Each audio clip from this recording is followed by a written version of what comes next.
তুমি পড়ছো কিন্তু তুমি কিছুই মনে রাখতে পারো না। তুমি অনেক সময় ভাবো বাকিরা কীভাবে পড়া মনে রাখতে পারে। মনে না থাকার কারণে তোমার পরীক্ষায় ভালো নাম্বার আসে না। তুমি তখন অনেক হতাশ হয়ে যাও।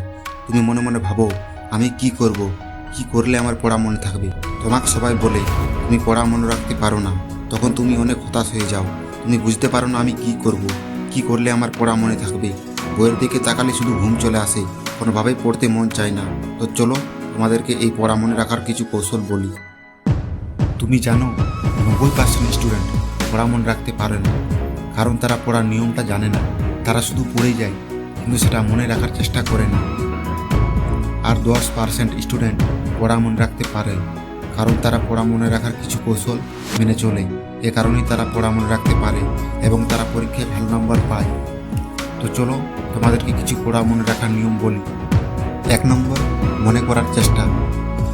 তোমার যখন পড়াটা শেষ হয়ে যায় তখন তুমি তোমার নিজের মনকে একবার প্রশ্ন করো যে তোমার পড়াটা সত্যি মনে আছে নাকি সব কিছু ভুলে গেছো। তা জানার জন্য একটা নোটবুক নাও, তা নিয়ে সেটা লেখার চেষ্টা করো। বারবার লেখো এবং সেটা লেখার সময় মুখে বলার চেষ্টা করো। তুমি যখন সেটাকে মুখে বলার চেষ্টা করবে তখন তোমার ব্রেন চিন্তা করতে বাধ্য হবে সেটা মনে রাখার জন্য। 2 নম্বর, বিরতি নিয়ে পড়া।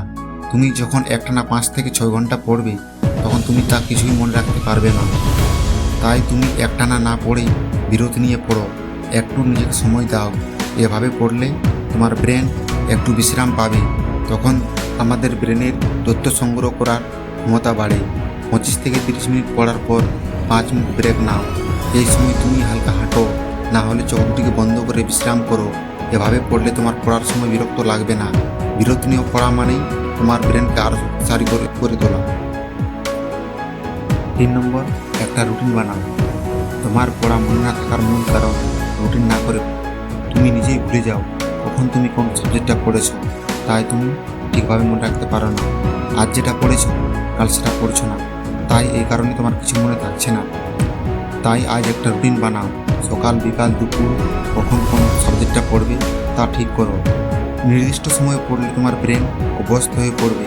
রুটিন অনুযায়ী পড়লে তোমার সময় নষ্ট হবে না, এতে তোমার মনোযোগও বাড়বে। 4 নম্বর, আলোচনা করে পড়া। সবসময় শুধু বই পড়লেই হবে না, মুখস্থ করলেই হবে না। তোমার যখন পড়া শেষ হবে তখন তুমি সেই বিষয়টা নিয়ে তোমার বন্ধুদের সাথে আড্ডার সময় সেগুলি আলোচনা করবে।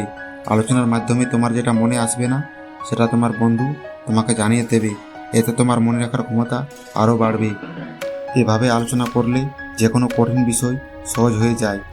তাই এগুলি সবার মাঝে আলোচনা করো। 5 নম্বর, রাত্রে মনে করা। রাত্রের সময়টা অনেক গুরুত্বপূর্ণ। যখন তুমি ঘুমোতে যাবে, বিছানায় থাকবে, তখন তুমি মনে মনে করবে আমি সারাদিন কি পড়েছি, সেগুলো কি আমার সত্যি মনে আসে নাকি সব কিছু ভুলে গেছি। যদি তোমার মনে না আসে তাহলে সেগুলিকে আবার পড়ো, সেগুলিকে বারবার পড়ো। এভাবে পড়লে তোমার পড়া মনে রাখার ক্ষমতা অনেক বাড়বে আর তুমি পরীক্ষায় ভালো নাম্বার নিতে পারবে।